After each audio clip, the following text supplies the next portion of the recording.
Саламатсыздарбы, сүйүктүү угармандар. Сиздердин назарыңыздарда Сулайман Рыспаевдин «Бүтпөй калган өмүр» повести. Окуп аудиолоштурган Жылдыз Турсунбаевна. Жол. Артта да алдыда да жылаандай ийрилип, баш аягы билинбей жаткан жол. Үйүңдөн башталып, бейтиңден бүтөр, кандай тагдыр күтүп жатары билинбеген табышмактуу жол.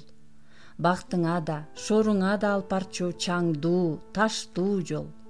Өмүрүңдүн башатында да, анын бүтөрүндө да алдыңда чубалып жатканы. Ошон үчүн адамзат муну өмүр жолу деп айтат сыягы. Ким билет, мына бул жол кимди бактысына баштап барат, а кимди шоруна алып барат, ким билет. Бул жолдон кандай гана адам басып өтпөйт. Жаңыдан кадам шилтеген наристени дагы, душманын талкан кылып жеңиш менен келаткан баатыр дагы, бирөөнүн өмүрүнө забын болгон канкор дагы, бирөөнүн ырыскысын жулак ачкан ууру дагы, өз турмушун оңдой албаган бир бечара дагы, башына оор күн түшкөндө бактысын издеп бараткан карып дагы өтөр жол. Ошол үчүн жол ыйык.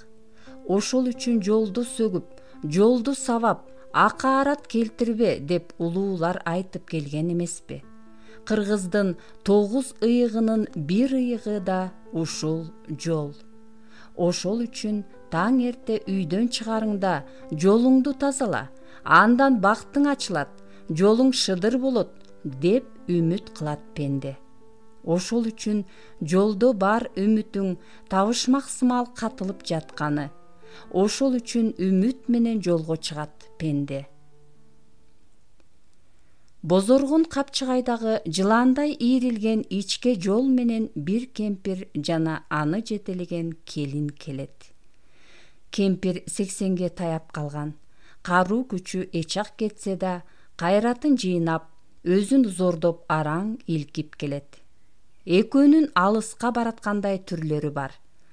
Алыска үмүттүү карап, кез-кез баш көтөрүп токтой калышат да, алсыз кадам шилтешет. Кемпирдин бутунда калың байпактын үстүнөн кийген жыртык көлөч. Келиндики болсо чарыктан тигилген маасы сымал неме. Келиндин аты ботодой көзү жайнаган Ботоян. 30 жаштын кырында, боюндагы баласы айы күнүнө жетип калган. Алсыз экенин билгизбей, кемпирге тээ болуп, колунан жетелеп келет. Бечаранын ошол кейпинде мойнуна илип алган таар куржуну да бар. Жөөгө таяк улоо дегендей, экөө тең таяк таянып, кээде ага сүйөнө калышып, өжөрлүк менен алга жылышат. Бая кыргоо белинен ашып, тик ылдый тумшугунан күүлү түшүштү эле, этегиндеги түзгө келгенде колу түшкөн тайдай буттары бүгүлүп кыйлага эс алышты. Мындан 2 жылча мурун ушул жол менен алгач ирет өткөнү көз алдына даана келди. Анда күйөөсү Бекбол экөө жаңы баш кошуп, үй бүлө куралы деп ээрчишип ушул жол менен өтпөдү беле. Бекбол ушул жерлик кылып, дала ирет басып өткөн ойгырык көп жер менен тааныштырып, экөө кер кашкаатына учкашып алышкан эле. Ошондо кара эттүү кер кашкасы, жазгы узун өзөк маал эмеспи, кыргоонун өйдөсүндө тына басып, жай чыгып келет. Өйдө таянганда Бекбол келинчегин атка мингизип, өзү жөө басып алган. Көңүлү эргип келаткан Ботоян күйөөсүнүн жөө келатканын аяп, бирде аны атына мингизип, өзү чеке терин агызып, кээде жөө басып да алат. Жакында башталган алаамат согуш, жүрөгүн өйгөн эртең эмне болот деген сары санаанын баары эсте жок, баары унутулуп, кайда кеткени дайынсыз. Ошондогу бирин-бири аяп, дене оту менен бири-бирине ысыгын чачкан, бири-бирине тээ болуп жашоого багыт алган жаш бүлө кандай бактылуу десең. Ошондо Ботоян ушул жолдун касиетине миң жалынып, жолуң алыс экен, ашуусу катаал экен, чарчадым, чаалыктым деп кейип койбой, ушул жол менен бактысын издеп, таалайын тапкысы келип басып өтпөдү беле. Бийик кыя жолдон ойдунга түшүп, ээн калган чакан кыштакка кез келишти. Ар кай жерде улуп жүргөн иттер. Айрым тамдардын эшиги туура тарта жыгач менен байланган, айрымдары чатыры жок, бузуп кетишкен. Согушта бомба түшүп талкаланган өңдү көрүп заманан куурулат. Эх десеңчи, 2 жыл мурда тынч жаткан чарбак элин түп көтөрө коңшу турган жумгалга көчүрүп, бир тополоң тоз болду эле. Андан соң эл жакшылап отурукташканча улуу согуш чыгып, көчүп барган эл үрөйү учуп, эмне кылар алапайын таппай калган. Анан согушка кеткени согушка кетип, жарты калган бүлө адырдагы малына караганга шайы жок, түн жамына бар азыгын жонуна көтөрүп, колуна тийген торпок танасын жетелеп кайра кайтышкан. Келгени менен эгин айдаар эр бүлө жок. Болсо да далайынын кошко салар карасы жок. Кийинки аштык бышканча ачарчылыкка жапырып туш болбодубу? Ошондо элдин пейлинин кеткенин көр. Алдуу алсызын, коңшу коңшусун карабай калды. Жамандык жалгыз келбейт экен. Элди келте оорусу каптап, согуштан мурда эле айыл жапырт келтеден, андан калганы ачкадан кырыла баштады. Кемпирдин көзүнө ушул окуялар элестеп, ысык жаш жылжып агып жатты. Карыш жылып эс алышат эки караан. Карыптарга карыш жол ашу ашкандай. Анын үстүнө кеч пешин болуп, жакында караңгы түшөт дегендей муздак шамал чекеге ура баштады. Балам, өлсөм сөөгүм сага ыраазы. Ушул азапты көрбөй, эч жак эле өлүп калсамчы? Эгер кокус баса албай сага жүк болсом, мага карабай кете бер. Сен аман эсен төркүнүңө жетсең болду. Жаз ортосу эмес беле. Жол боюнда бозоруп кылтайган шыбактан башка эч нерсе жок. Чөбү жок бозоргон жер эч нерсе эмес. Эли жок бозоргон айыл жаман тура. Азган элин ойлоп, кемпир бүгүлүп жерге жыгылды. Апаке, мен сизди таштап эч жака кетпеймин. Караган карааным, карманаар бутагымсыз. Алыңыз жетсе, могу ээн тамдардын бирине баш калка кылып эс алып алалы бүгүн.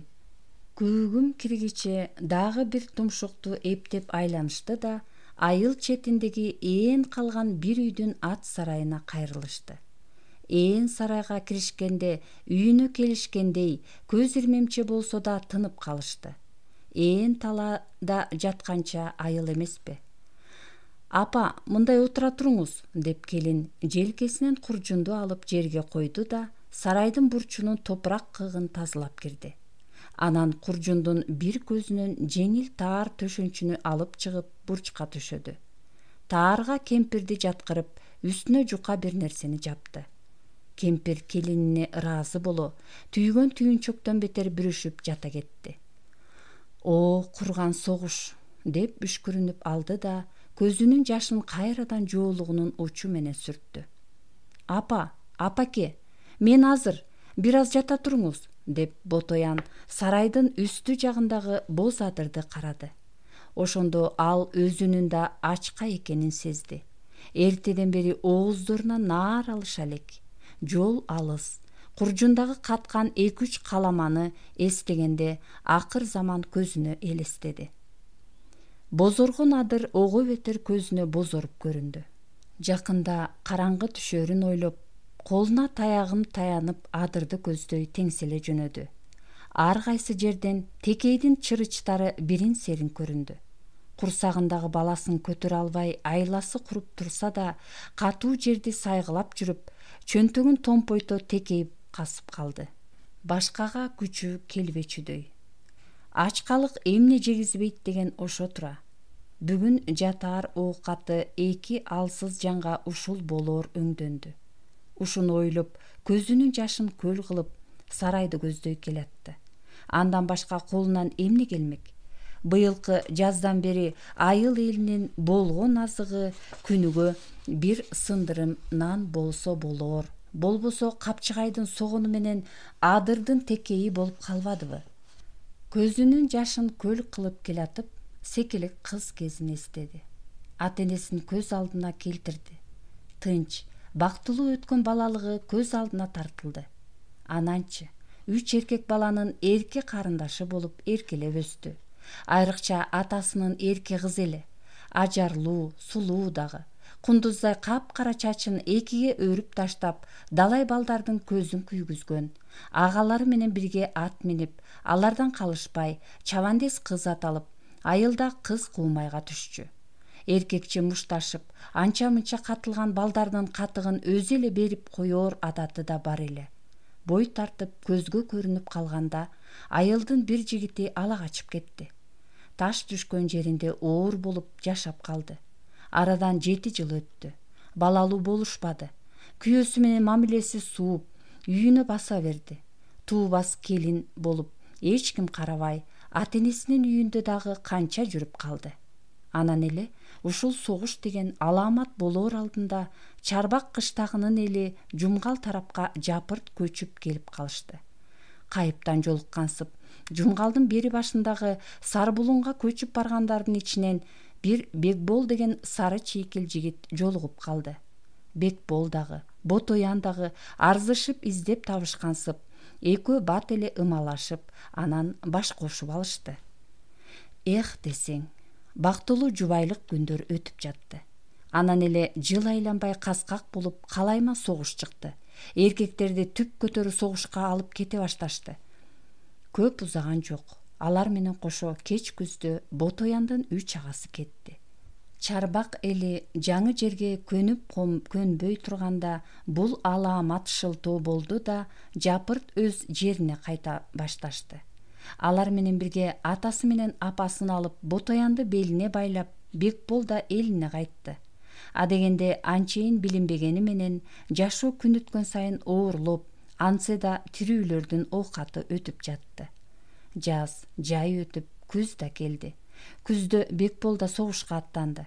Кийинки жазга жетпей, жубайлык сагынычы өрттөп турганда Бекболдон кара кагаз келди. О, опасыз дүйнө. Бул эмне деген кайгы, эмне деген ыза, тагдырдын ызасы. Мынча өчөшпөсө болот эле. Жок беле, же тагдыр дегениң ушул беле. Ботоян үчүн дүйнөнүн түбү түшүп, асманы башына көңтөрүлдү. Түндүгү кыйрап, керегеси капшырылды. Заманасы акыр болуп, жашы 80ге таянган кайын атасы менен кайын энесин каралап кала берди.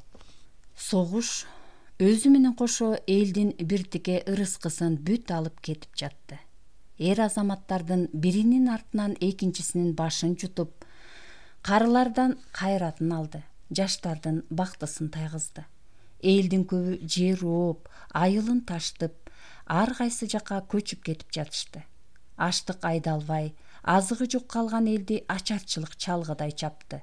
Кырылган адамдарды, ачка калгандары көмүүгө да дарманы келбей баратты. Ошентип Күлсүн кемпир дагы абышкасын о дүйнөгө узатып, жалгыз келинин каралап кала берди. Ооба, согуштун 2 жылы элди ушунча азапка малынтты. Айланайын Ботоян балам, кайда кеттиң, каралдым, деп үшкүрүгүнө күчү чыгып, Ботояндын келаткан дабышын тыңдап, өйдө болду кемпир. Апа, кайда бармак элем? Бир аз текей таап келдим. Бул жака текейда жаратылуу өсө элек экен. Ачка болгондурсуз, мен азыр. Ботоян айылда төрөлүп, айылда өсүп, оокатка тың болчу. Ошонусун азыр да көргөзгүсү келгендей, сарайдын айланасынан эрмен курайдын үлпүлдүк майда жалбырактарынан бир тутам кармай келген. Казып алган текейлерди азем оокатча куржундагы каткан 2 каламага кошо баштыкка салып, эми от жагууну ойлоду. Эрмендин жалбырактарын ушалап, майдалап, тегерете таштан тизип, коңул жасады. Анан чакмак оттугун алып чыгып, курайды тутантууга киришти. Чакмак таштан чыккан жылт эткен учкун жумшак эрмен жалбырагына жармашып, кайра үлп этип өчөт. Кыйлага чейин убараланып жатып, от акырындап тутанып чыкты. Минтип от тутантуу айылдын мыкты келиндеринин гана колунан келчү иш эмеспи? Апаке, мына отубуз бар, жашообуз бар. Азыр отту балбылдатып жагам. От биздин жаныбызды сактап калат, апа. Суудан ап келип табакка суу кайнатам. Жашоодон үмүт үзбөйлү, апаке. О, балам, Кудайым сага кубат берсин.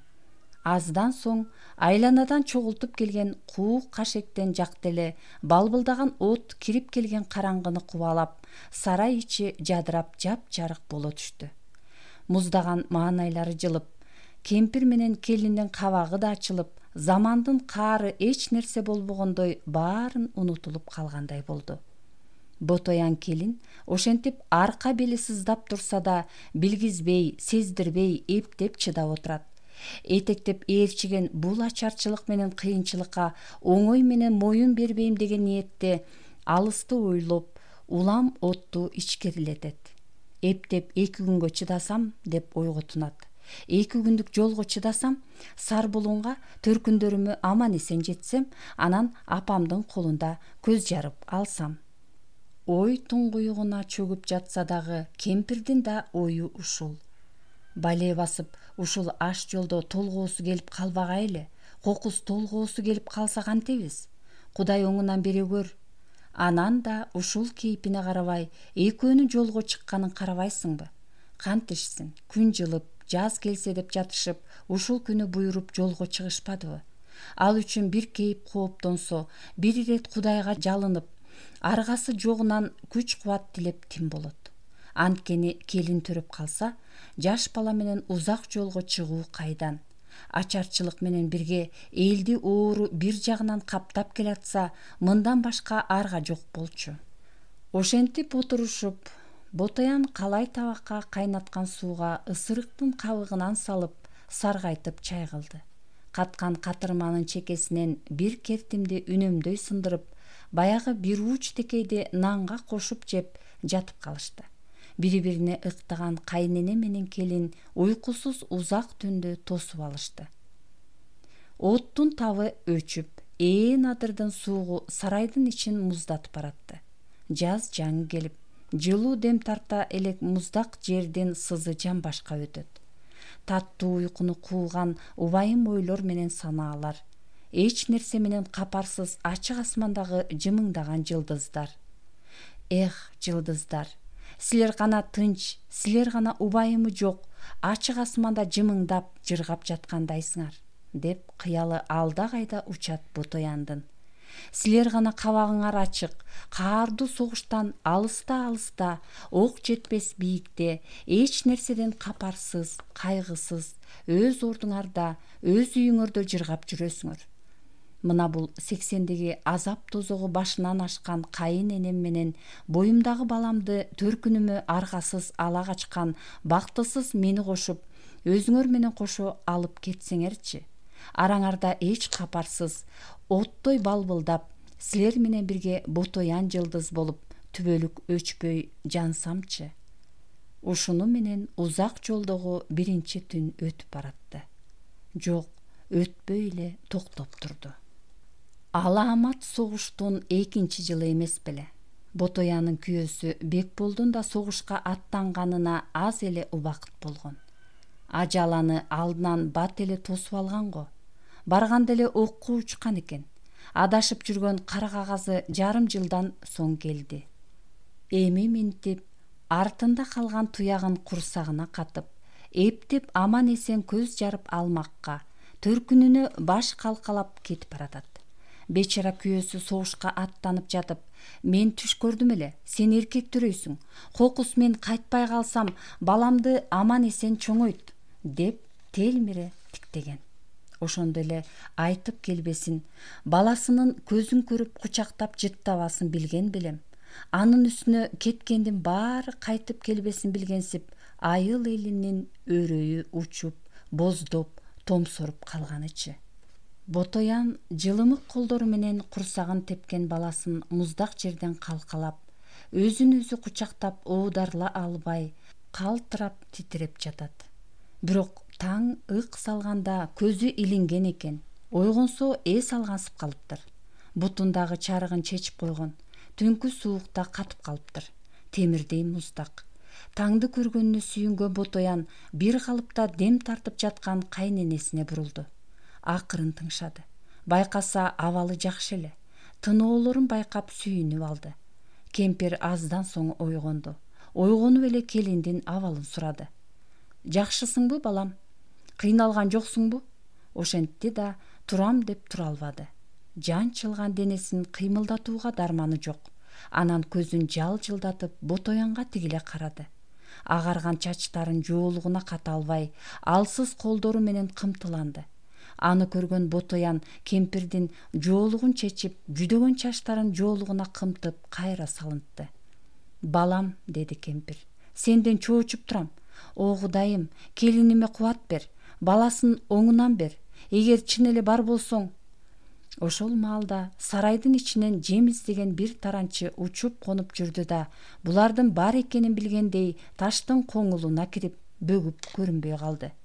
Ботоян чымчыкты бир карап, анан ордунан турам деп тура албаган кемпирди көрүп жүрөгү шуу эте түштү.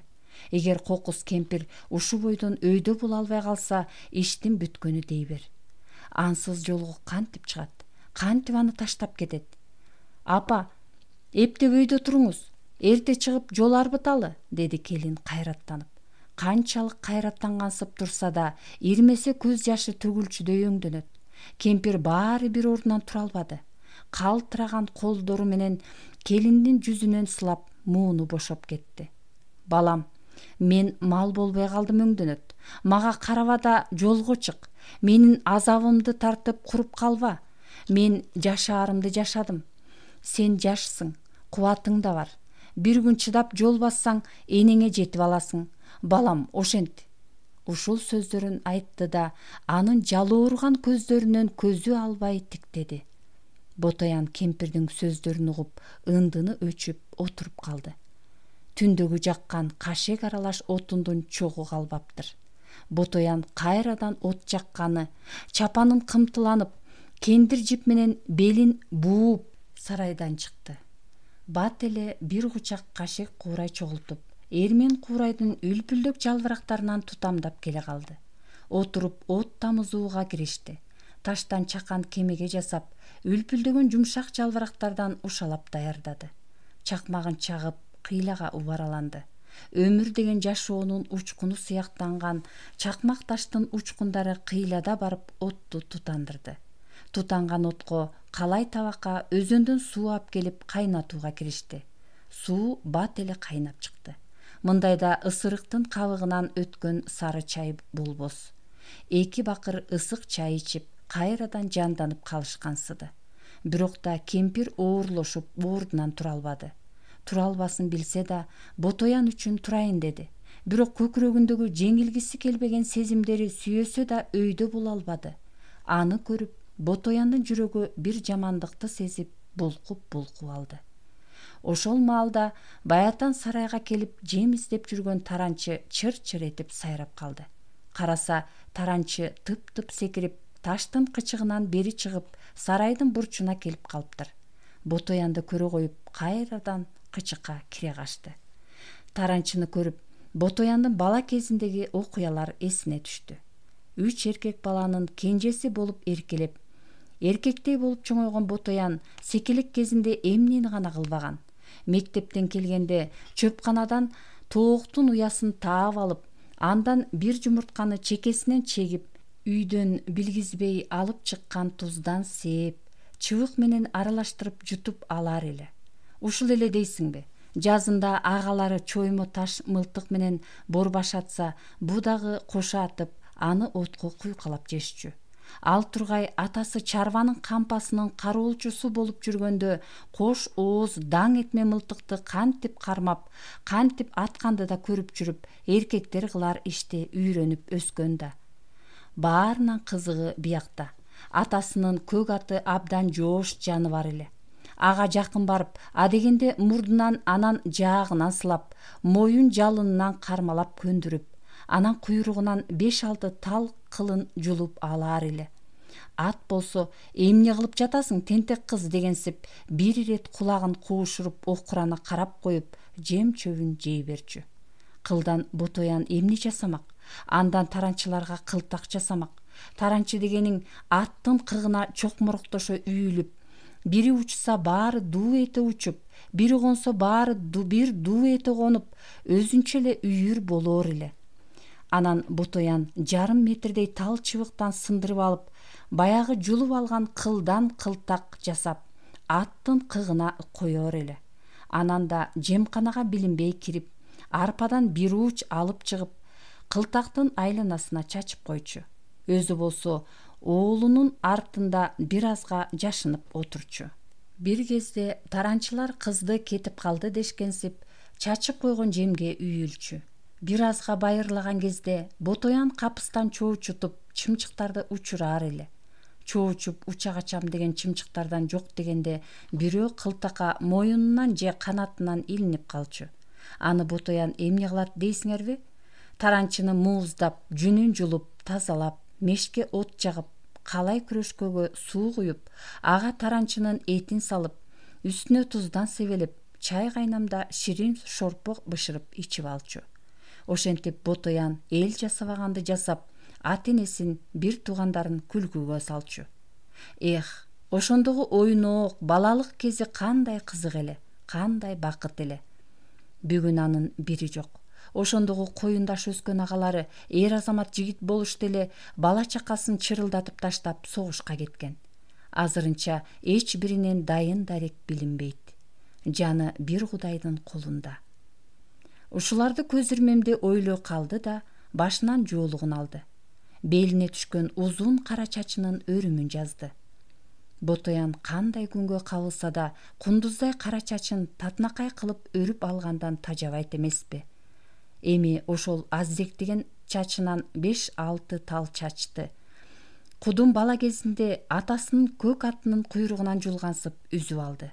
Эми чачты ысырыктын бутагынан сындырып алып, 2-3 кылтак кылып байлады.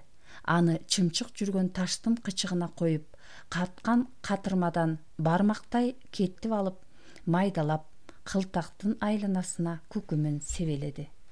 Кайра кайтып келерсиң, ачка чымчык, деп ичинен күбүрөндү Ботоян.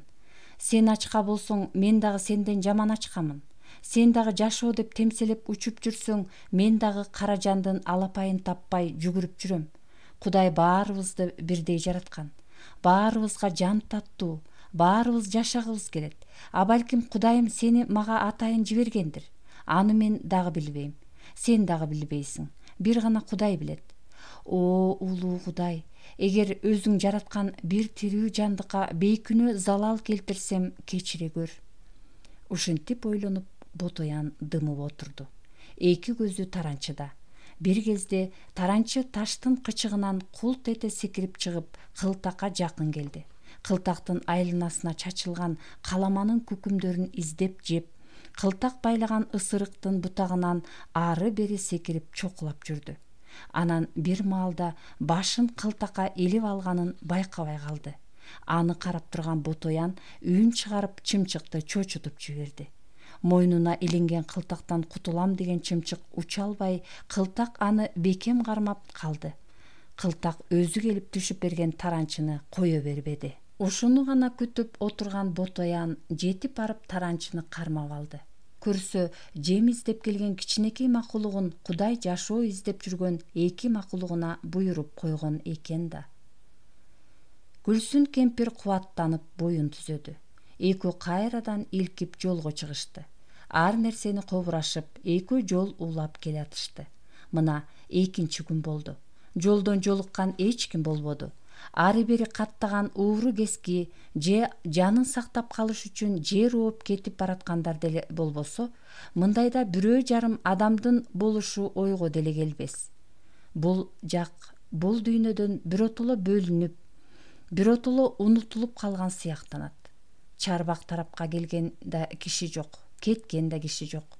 Каак эткен каргадан башка, жол кескен бул эки бечарадан башка узун жолдо эч ким жок. Айдай как талаасынан өтүшкөн эки караан жетелешип, Чичар деген катуу багыт сыйрылмадан түшүп, Көкөмөрөн дайрасынын боюна жетишти. 3 чакырымдай жер бул экөөнө бир күндүк жол болду. Эми мындан ары алсыз караптар үчүн дайраны бойлоп жүргөн дагы бир күндүк жол. Жол жарымынан өткөндө Ызар деген татаал катуу багыт жери бар. Ошону өтсө, буюрса Сар булунга жетип барышаар. Өзөндө күркүрөп Көкөмөрен дарыясы агып жатат. Дарыянын чамынганы алсыз немелерге кыйла кубат бергенсип да калды. Анткени 2 күндөн бери дайрага качан жетебиз дешип, 2 көзү төртеле да. Бирок алардын кубанычы көпкө созулбады. Кемпир кайрадан шайы ооп баса албай, экөө кайрадан эс алып отурушту. «Балам», деди ошондо кемпир Ботоянга кайрылып, «катырмаңдан ап келчи. Жегиси келген экен, ачка да» деген ой менен мойнуна асып алган куржунун жерге коюп оозун ачты. Андан каткан катырмадан алып чыгып сындырайын деди. Кемпир «сындырба» деп колун жаңсап, колуна алды да аны калтыраган колу менен мурдуна алып келди. Мурдуна алып келип, нанды кумарлана жыттады. Ошол калыбында катырманы кыйлага жыттап отурду. Анан «сен да жытта» деп Ботоянга сунду. «Кагылайын Кудайымдын ырыскысы, баба дыйкандын касиеттүү ак наны», деди кемпир. «Нандын кубаты даамында эле эмес, нандын кубаты жытында дагы бар. Аталар айтышчу эле, бир буудайдын кубаты бир ашууну ашырат деп. Анын сыңарындай нанды бир жыттап алып, бир ашуу ашса болот». Кемпир ошентти да көзү нанга сугалактанып турса да жебестен Ботоянга сунду. Ботоян да бир жыттап алып, майлыкка уруп, куржунга салды. Анан ылаалай туруп кайтадан жол улашты. Күүгүмченде 1 чакырымча жердеги жол үстүндөгү үңкүргө жетишти. Ошол үңкүргө түнөй турган болушту. Үңкүрдүн ичи жайлуу экен. Мурдатан бери жолоочулар түнүп, мергенчилер конуп кетип турчу үңкүр деп угуп жүргөнү бар эле кемпирдин. Ботоян үңкүрдүн ичин бир сыйра карап чыгып, шыбак куурайдан шыпыргы сындырып келип тазалаган болду. Анан жайлуу жерин чуктап, кемпир жатаар жай даярдады. Жатаар жер тегиз экен ырас. Кемпир кыйналып келгендиктен жука жер төшөккө сулап жыгылды. Тиги төрүндө буюмдарын коёр текчеси да бар экен. Этегинде от жаккандардан күлү калган. Ботоян от жагууга камданып сыртка чыкты. Көптөн бери жамгыр жаабагандыктан жылбырска чөп менен эрмендин куурайлары, үлбүрөк жука жалбырактары кургак экен. Ары бери басып, куу чие менен кара моюлдун куураган бутактарынан да сүйрөп келди. Кичинекей кемеге жасап, жалбырактардан ушалап оттугун чакты. Эптеп отту тантып коюп, өзөндөгү дайрадан калай табакка суу ап келип, чай даярдап жиберди. Кайнаган сууга чиенин бутактарынан салды эле, кыпкызыл чай болуп жатып калды. Баарынан жакшысы үңкүрдүн айланасы толгон согондор экен. Көгөрүп, жаңы сабактары да чыгып калыптыр. Андан чоң тутам казып келип, отко жашытып, ачуусун чыгарып тасмалга койду. Каткан нандан керте сындырып, кытырата жешти. Эмнегедир кемпир бир тиктеген жерин телмире тиктеп көп сүйлөбөйт. Ойлуу тартып отурат. Колуна берген катырманын кертимин эгиндеги 4 тишине салып бир аз жемиш болду да тасмалдын четине койду. «Эмне болду апаке?» деп тынчсыздана карады Ботоян. Балам, менчилеп 80ге барганда ачка жол жүрбөй кал», деди үшкүрүнүп. «Чарчадым, алым кетти. Жаным бүгүн жер тартып калыптыр». Ошентти да кайрадан төшөккө кулады. «80 деген оору болоорун билбепмин, балам», деди бир аздан соң баш көтөрүп. Ботоян үңкүрдөн чыкты. Шагыл таштарды шыгырата басып, моюлдун куу бутактарынан терип, түнкүгө деп 2 колдук отун терип келди. Күүгүм кирди. Ботоян өзү да чарчап турса да, чарчаганын билгизгиси келбейт. Курсагын сылап, какшаган белин бир колу менен ушалап, от жагып отурду. Оттун жарыгынан караса, кемпир апакай жана толмооч, сулуу көрүндү. Ал узакка уктады. Бир кезде ойгонгондо кайненесинин көңүлүн көтөрүп Ботоян минтти. «Апа, бүгүн аппак кемпир болуп калыпсыз, супсулуу болуп. Буюрса эртең мындан да жакшы болуп, өзүңүзгө келип күчтүү болуп каларсыз». Келининин жылуу сөзүнө ыраазы болуп, күлсүн кемпир аны алкап койду. «Кудай тилегиңди берсин, балам. Бири-бирибизге караан болуп, жетер жерибизге аман эсен жетип алсак болгону». Түн караңгысы үңкүрдү толук басты белем. Үлпүлдөгөн от гана буларга үмүт болуп жанып, экөө телмирип отту карап отурушту. Өзөндөгү дарыянын доошу сүрдүү кылып жүрөктүн үшүн алат. Анан кемпир кайрадан кыңкайып жатып уйкуга кирди. Ботоян караңгы менен жалгыз бетме бет болуп чогулткан отуну бүткөнчө кичинекейден жагып коюп, уйкусуз түндүн бир далайын оодарды. Көз алдына карышкыр чөөлөр элестейт. Мындай караңгы түндө алар да жойлоп жортуп жүрүп, кайып каскагынан кирип келиши ажеп эмес. Андай болсо кантет? Андай күндө ким буларга жардам берип, ким буларды коргоп калат? Дене бою миң ирет үркүп, жүрөгү миң мерте оозуна тыгылып, ажал келсе кармашууга даяр болуп, аргасыз жанын оозуна тиштеп отурат.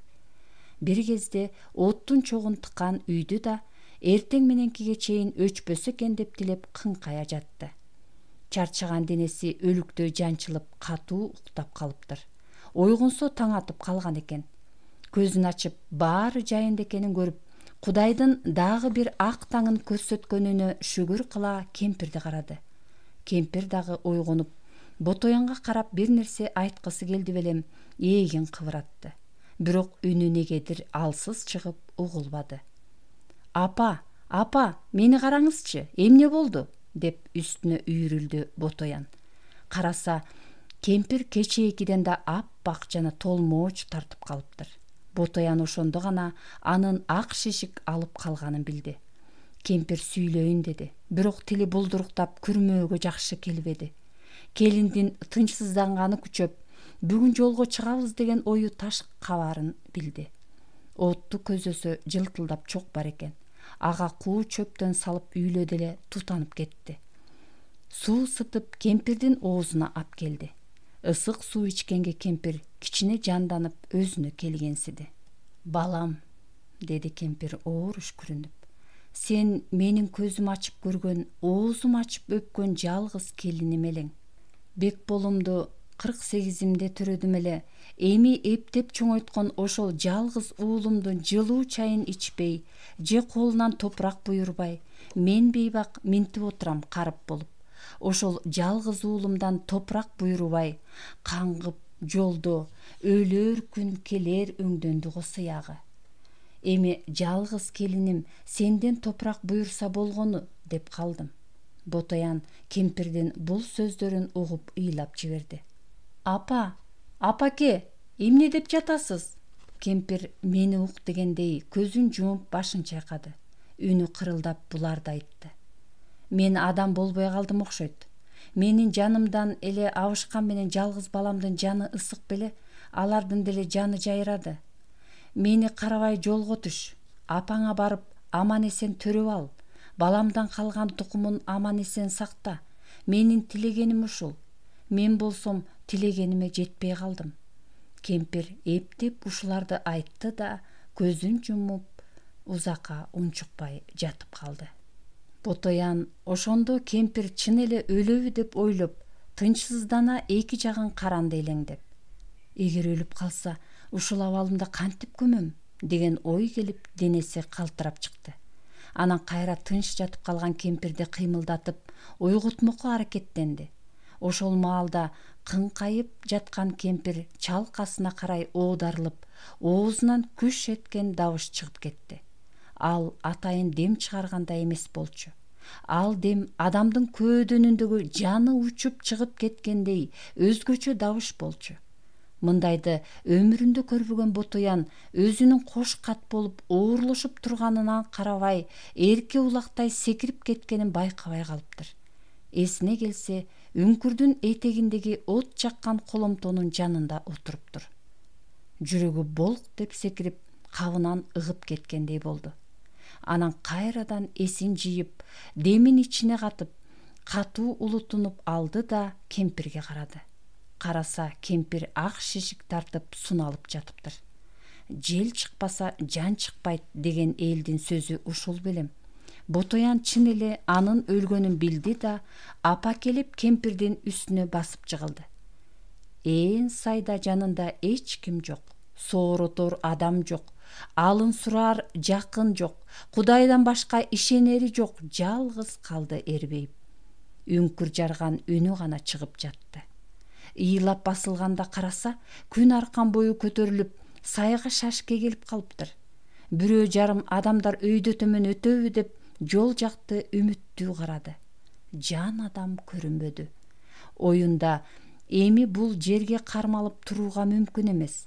Жанына эш болор жалгыз адамынан айрылды. Ал ботоянды эмес, өзүнүн кара жанын караганга жарабай кете берди. Өз жанына карай албаган адам башка бирөөгө кармак беле.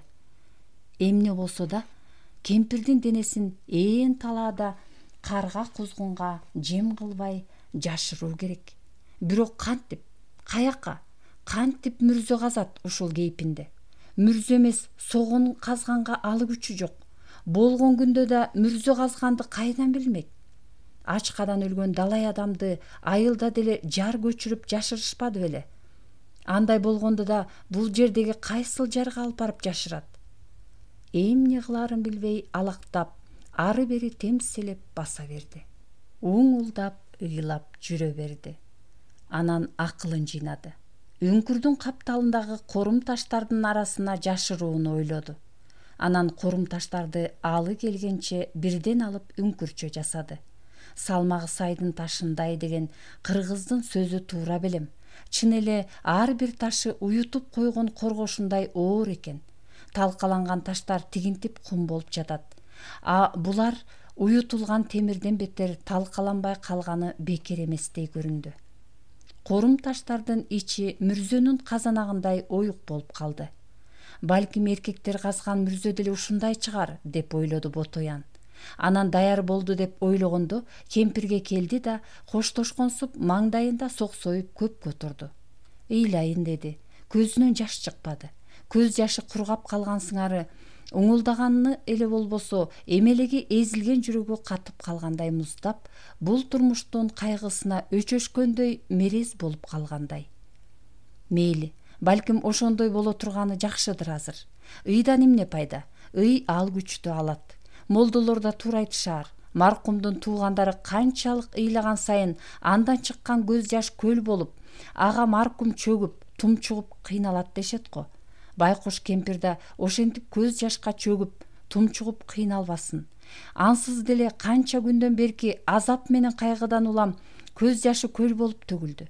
Өзүнүн көз жашына деле чөгүп, тумчугаар абалга келди. Бул дагы тагдырдын жазуусудур. Жакшы жүрмөк бар, жакшы өлмөк жок дейт го аттигиниң. Ушинтип какыраган сайда как эткен карга, кук эткен кузгун мекендеген талаада өлүм деп ойломок беле. Кантсе да ташка корумдалып болсо да жашынып жатканы сеп. Мындай ачарчылыкта талаада көлүп калгандар канча дейсиң? Бели ооруп, сыздап чыкты бир кезде. Ошондо гана ойлонуп, бале басып толготуп калбасам экен деп чоочуп, Ботояндын жүрөгү сыздап чыкты. Анын үстүнө жашы 30га келип калса да өлүп көрүпмүнбү дегендей толгоот кантип келмеген биле элек. Кемпирди аруу сууга алмак кайда. Өзүнүн кийген кара чапанына башын кошо чүмкөй ороду. Анан жоолугу менен белинен байлады. Байлап жатса чапанынын чөнтөгүнөн катуу бир нерсе уруна калды. Алып караса үзүм каламанын сындырымдары экен. Капырай, бул кайдагы каламанын сындырымдары? Байкуш, кемпир, булардын баарын качантан бери катып чогултуп жүргөн. 2-3 күндөн бери жейим деген нандарын жебей эле чогулта берген белем. Балким баары бир жолдон өлөөрүн билип, жемиш болуп жеңине катып өлүп калсам, Ботоян жер деп келинине сактай берген го. Ботоян ушуну ойлоп, Байкуш апам деп эми кайрадан өксүп ыйлап жиберди. Анан буттарын да биректире бекен байлады да, корум таштардын үңкүрүн көздөй бар күчүн жыйнап сүйрөп жөнөдү. Ушу турган 10 кадамдай жерге 10 эс алып зорго жетти. Элеңдеп эки жагын дагы да карап, кимдир бирөөдөн жардам күтүп жатты. Кудайдан башка эч ким жок. Анан бар күчүн жыйнап үңкүргө киргизди. Оозун таш менен бекитти. Ит куш ачып албасын деп бекемдеп таштан үстүнө дагы үйдү. Мындан башка анын колунан эч кандай адамдык арыет келмек эмес. Ошонусу үчүн Кудайга да шүгүрчүлүк кылды. Кетпеген жеринен тери кетип, алы куруп алсырады. Ойлосо таң эртеден бери орозо оозуна наар ала элек экен. Күн чак түш ооп калыптыр. О Кудай, бул пендеге кантип мынчалык күч кубатты бердиң экен? Анан эгин кыбыратып, Куран окуганга окшоштурду. Бир нерселерди айтып күбүрөп узакка отурду. Куран деле билбейт эле. Өзүнүн тагдырын айтып күбүрөп жатты. Кемпирдин тагдырын эстеп, эгин кыбыратып, арты жакшылык болсун, бул дүйнөдөн көрбөй кеткен жакшылыктарды о дүйнөдөн көрсө экен деп тиленип жатты. Анан Кудайдан эмне тилегенин айтып жатты. Аягында баягы эле өзүн эн атасына жеткизе көр деп тилеп, жүзүнө бата тартты. Үңкүргө келип, кемпирдин чөнтөгүнөн чыккан катырманын калдыктарын сууга чылап жибитти да, согондон кошуп жеп, курсагын өлө алдырды. Анан чарчаганынан денеси оорлошуп, бир аз эс алайын деп жата кетти. Ошол боюнча көзү илинип, кантип уктап калганын билбей калды. Ойгонсо кеч бешим болуп калган Ботоян өлүктөн бетер уктап калган үчүн өзүн өзү жемеледи. Турайын, тезинен жолго чыгайын деп ойлоду. Бирок алы жок. Тура албай үңкүрдүн төбөсүн тиктеп кыйлыга жатты. Негедир өзүн башкача сезди. Курсагынын алды ооруп чыкты. Белгисиз бир нерсени сезип, жүрөгү болк эте түштү. Эртеден берки чарчаганымдандыр деп ойлоп, өзүн ишендирмек болду. Аңгычакты күүгүм кирип келди. Ичи ооруп, бели сыздаганына карабай, челкейген курсагын көтөргөн боюнча түнкүгө жагар отун чогултууга чыкты. Отун чогултуп жүрүп, толгоом келип калабы деп коркуп жүрдү. Кыз кезинде апасы Берекенин айткан сөздөрү эсине келди. Анда тайенеси ооруп жатат деген кабарды угуп, апасы Береке өзүнүн айы күнүнө жетип калганына карабай, төркүнүнө суусамырга барат. Апасына каралап бир айча жүрөт. Кетейин дейт, кете албайт. Төркүнүндө жүрүп төрөй турган болот. Ошондо мына төрөйт деп жаткан түн ичинде бир ажайып окуяга туш келет. Бөлмөдө апасы Береке жана карыган тайенеси экөө эле экен. Илинүү эшик шылдырт эте акырын ачылып, тайенеси ойгонуп кетет. Бул ким деп карай салса, Кудайдын кудурети бир бөжөйгөн ак тайлак кирип келет үйгө. Татынакай ак тайлак кара чырактын жарыгынан даана көрүнөт. Ал түз эле апасы Берекенин жаткан жерине келип, аны башынан бутуна чейин 3 рет жыттап турат экен да, анан кайра кайрылып эшикке чыгып кетет экен.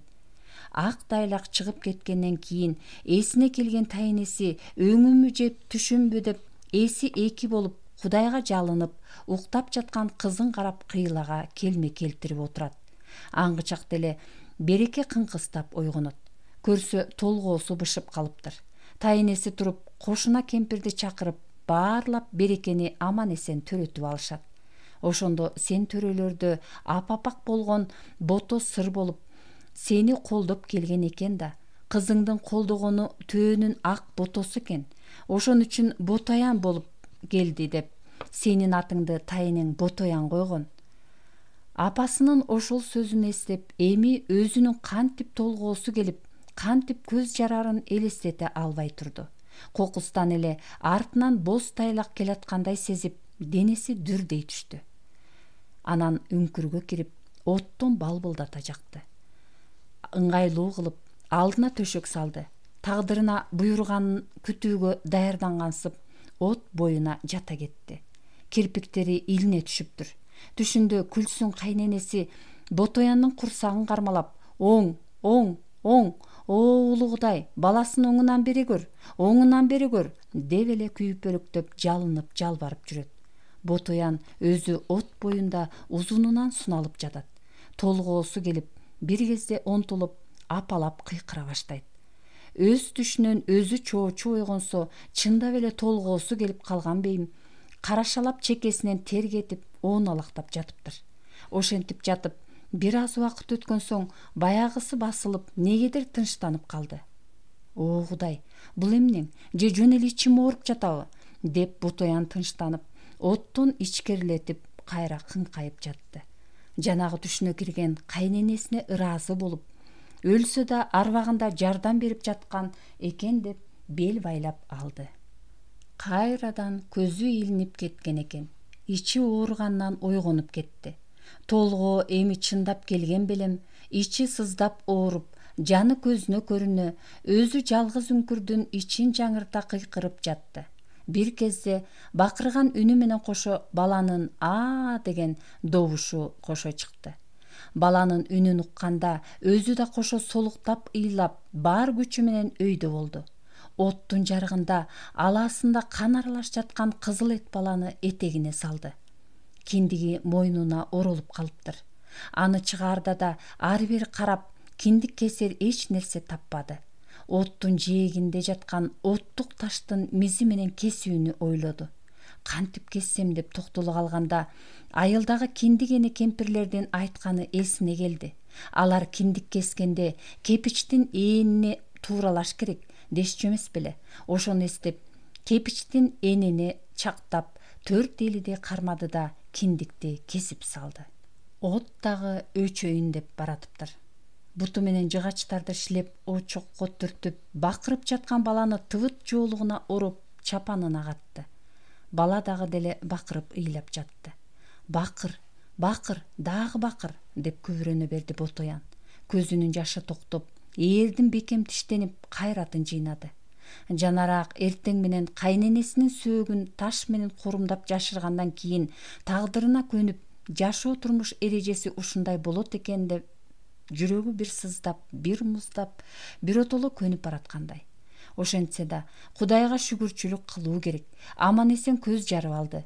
Бир башы экөө болду. Кудайдын айтканы бар экен. Дагы да берери бардыр. Эртең менен Ботоян эне болуп ойгонду. Эне болуп баласын эмизип, бул дүйнөдө өзүнүн эне экенин ойлоп, тагдырына каниет кылды. Жетим өз киндигин өзү кесет деген ушултура. Каралашар караан жок. Эптеп өйдө болду да чокту үйлөп от тутандырды. Табактын түбүндө калган 2 ууртам сууну отко ысытты. Караса куржундун түбүндө алакандай 2 сындырым каткан катырма бар экен. Жылуу сууга жибитип жеп өзөк жалгады. Төрөп түшүп, бели ката элек неме бүгүн жолго чыкмак кайда. 2 алакандай катырманын сындырымы 2 күнгө азык болор деп ойлоп ушуга да топук кылды. Тирүүнүн ырыскысы түгөнмөк беле. Чөп болсо да өзөк жалгап 2 күн жашаса болор. Эсине келип уулуна ат коймок болду. Жолдо туулду деп, жолоочу деп ат койду уулуна. Кулагына күбүрөп, 3 жолу «Сенин атың жолоочу, сенин ысмың жолоочу, сенин атың жолоочу» деп атын айтты. Карыялар ушунча эмес беле.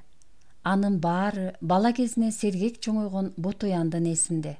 Уулуна узак өмүр тиледи. Узак өмүрдүн узак жолун тиледи. Узак жолунда бактылуу жашоону тиледи. Жолуна көп ырыскы каалады. Атасынын жетпей калган тилегине жетип, жашабай калган өмүрүн улантып, бүтпөй туруп кесилип калган жолун андан ары бүтүрүп жашоосун, ырыскылуу өмүр сүрүшүн тиледи. Атасынын басып жетпей калган жолун 1000 рет кайталап басышын тиледи. Атасы Бекбол согушка жөнөп баратып, айткан сөздөрүн эстеп, ошол Бекболдун тилегенин бере көр деп Кудайга 1000 рет жалынды. Мына ошол жолдо туулган жолоочу бул дүйнө менен иши жок. Бул дүйнөгө Кудай Таала аны эмне үчүн жаратканы менен жумушу жок. Бу дүйнө кандай сырдуу, кандай табышмактуу экени менен да ою жок. Эмчек издеп, энесинин уул сүтүн эмүү менен алек. Дагы да Кудай боору ооруду го, эмчек сүтүнө баласын тойгузуп жатты. Ботоян уул сүткө тоюп уктап калган наристесин карап отуруп ойго батты. Бала кезинде апасы айткан бир улама кеп эсине түштү. Ал улама кеп дүйнөгө жаңы жаралган наристе бала менен умай эне тууралуу эле. Ал мындайча айтылчу: түйүлдүк кезинен тартып, эненин курсагындагы жашоосу 9 ай, 9 күн, анан да 9 көз ирмемге толгондо, наристе адам баласы болуп жетилгенде умай эненин кереметтүү добушу келет экен. Эй, наристе, сен улуу Кудайдын кулу болоор, пайгамбардын үммөттү болоор кезиңе келдиң. Сен эми жарык дүйнөгө чыгышың керек. Бул жерде эненин курсагындагы жашооң бүттү. Эми жер бетинде күн астында жашоо мезгилиң келди. Сени ал жерде ата-энең, эли журтуң күтүп турат. Тез жөнөгүн. Наристе бала болсо, эненин курсагындагы жайлуу да, жылуу жумшак да жашоосуна көнүп, жүрөгүнүн түрсүл кагышына аста термелип, магдырап, кереметтүү дүйнөдө балкып жатат. Жарык дүйнөнүн кенени менен да, анын керемети менен да, Кудай Тааланын адам уулу кылып жаратканы менен да түк иши жок. Ата мээри, эни мээри менен да жумушу жок. Эненин кереметтүү курсагында жыргап жатат балкып. Жок, умай эне, дейт Наристе. Мага эненин курсагында жыргал дүйнөдөн өткөн жыргалдын кереги жок. Мага мындай жайлуу жерден өткөн жайлуу жердин кереги жок. Бул жерден кетпеймин. Анда умай эненин нурлуу элеси мындай деп айтат Наристеге. Жок, ууз Наристе. Андай дебегин. Сен атанын ардагы, эненин эркеси болор кезиң келди.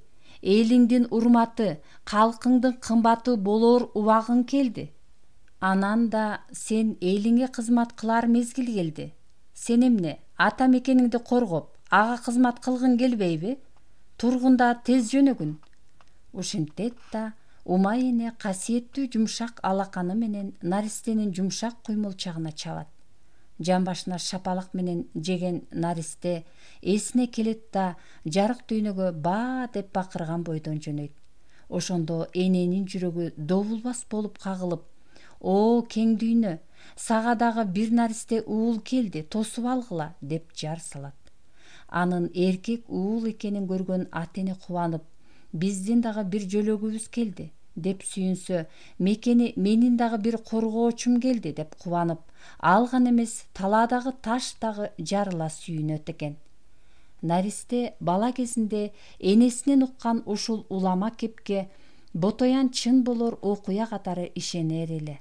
Ага азыр да ишенип отурду. Ботоян гана эмес, үңүрөйгөн үңкүр дагы жадырап сүйүнүп, жапжарак үйдүн бөлмөсү өңдөнүп, өйүз бүйүзүндөгү аска таштарда боркул зоолор дагы кооз көрүнүп, көктөгү күн дагы жадырап тийип, айрыкча бүгүн дүйнө жаңы төргөн эне сымал балкып, эрип тургандай туюлду. Эх, кең дүйнө, сен ушинтип дайыма жадырап турсаң гана, баары ушинтип толкуган көлдөй болуп турса гана. Бүгүн андай эмес, азыр баарысы жарымдан. Дүйнө жарым, үй жарым, баары жарым, жарымы жок. Ботояндын да жарымы жок, анын жүрөгүнүн да жарымы жок. Бу жаңы туулган жолоочунун дүнүйөсүнүн да жарымы жок. Анын баарысынын жарымын алаамат согуш алып кеткен. Ботоян баласын чапанына катып, белин бек бууду да ушул азыр жолго чыгууга камыданды. Бирок кайдан? Турууга күч кубаты жетпейт. Бели кателек. Жаңы төрөгөн неме турайын десе бели сыздады. Дагы бир күн кала турууну чечти. Бешим жакындап келаткан. Ботоян бөкчөйө басып үңкүрдөн чыкты. Ары бери карап, кара муюл менен чиенин кууларынан эптеп терип, үңкүргө сүйрөп келди. Бир тутам согон да касып алды. Өзөнгө барып, калай табакка суу сузуп келди. Келип, чокту көзөп, отту тутандырды. От күйүп, кечки эңер баш багып келаткан үңкүрдүн ичин жарык кылды. Негедир бат эле аба ырайы бузула тургансып, кубаңдап шамал келе баштады. Кечки тамагын ойлонду. Каткан катырмадан бир кертим сындырып, ысык сууга жибитип, согондон кошуп, курсагын өлө алдырды. Анан тегирмендин буруксуган жыттуу унунан жасалган катырманы кумарлана жыттады. Жеп, карды тойбосо да жытынан кубаттанды. Карачы, нандын касиетин, нандын күчүн. О, касиетиңден айланайын берекелүү нан, деп ойлоп жатты Ботоян. Өзүң гана эмес, буруксуган жытың, эч нерсеге окшобогон даамың бар кандай гана кереметсиң. Сенин даамың гана эмес, жытың да күч кубат берет. Сенин ушундай керемет күчүң менен ушул жерге чейин келдим. Эми да жетер жериме жеткире көр. Ушинтип отуруп, өткөн күздөгү бир окуяны көз алдына келтирди. Анда айылдын бригадири Жуматай аксакал 20 аялды жыйып алып жөө суу самырга барышкан. Айылда ат деген кайда, өгүз деген да жок. Аттарды согушка жардам деп алып кетишкен. Аялдардан башка чарба ишине жарактуу эч ким жок. Ачарчылыктан алсыраган элге да эмес, эмки жазга айдоо үчүн тукумдукка буудай жок. Ошол үчүн 20 аялды баштап бригадир Жуматай аксакал өзү баш болуп баары жөнөштү. Алардын ичинде Ботоян да бар эле. Суу самырга жеткиче салт аялдар атчан немелердей шаңкылдашып, оюн күлкү менен бат эле жетип барышкан. Кайра кайтканда аялдардын ар бирине 2 путтан эгин салынган капты көтөрттү. Жуматай аксакал ол бурлуу эркек эмеспи? Өзү 6 пут салынган кап менен алды да. Кары болсо да карпаңдап өзү жол баштап келет. Токтоочу жерди да, эс алчу жерди да өзү айтат. Анын буйругусуз эч ким эч нерсе кылбайт. Баарынын кыйыны аялдар жолдо жүргөн 3 күндөн бери бир ирет да тою тамак жешилик. Нан салынган баштык да Жуматай аксакалдын колунда. Аке, чарчадык, эс алалчы. Аке, ачка болдук, бир сындырым нан бериңизчи.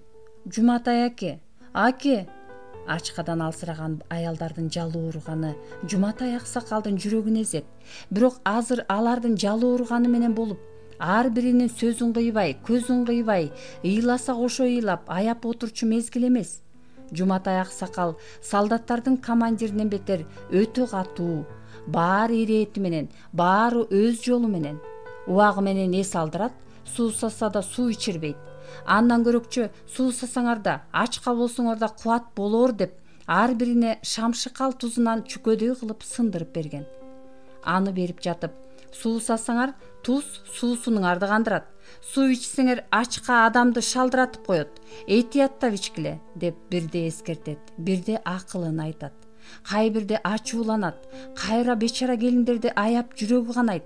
Аскерге кеткен күйөөлөрүнөн кат алып, амандыгын билгени бар, кеткен боюнча дайын дареги жок, жүрөк заада болуп жүргөнү канча. Ботояндан бетер кара кагаз алып, жан дүйнөсү жарым-жартылай калып, кан жуткандары бар. Анын баары Жуматай аксакалдын көңүлүндө турат, жүрөгүн өйүп турат. Ошентсе да тартипти сактайт. Айланайындарым, чыдагыла. Эми бир аз чыдагыла. Тиги дөңдөн ашып булакка эңкейгенде эс алабыз. Ошол жерден бир сындырымдан нан жейбиз. Баары тартипке көнөт. Көнбөскө айла жок. Жыла-жыла басышып, Белтөр булагына жетишет. Ал жерден берилген бир сындырым нандын жарымын булактын суусуна малып жибитип жешет. Андан көп отуруп, денени шалдыратпай кайра турушат, жол улашат. Нандын жарымын жеп албай, жыттап кубаттангыла, дейт. Анан Жуматай аксакал түшүндүрө. Тиги дөңгө барганда калганын жейбиз. Антпесек ашуудан аша албай калабыз. 40 кыз ашуусунан ашып алсак биздин утканыбыз ошол. Айланайын келиндерим, бүт айыл элинин тагдыры силердин колуңарда экенин билип койгула. Силер көтөрүп бараткан тукумдук буудай бүт айылыбыздын ырыскысы. Ушуну түшүнгүлө. Ошол үчүн чыдашыбыз керек, айланайындарым. Ушенткен эле Жуматай аксакал ошондо. Ошентип ачка келиндерге күч кубат берип, 40 кыз ашуусун ашып, суу самырдан тукумдук буудай ап келишкен. Эми ошол тукумдук буудай себилип, жаңы түшүмгө элдин оозу жеткенче эл ачарчылыктан кырылып жатат.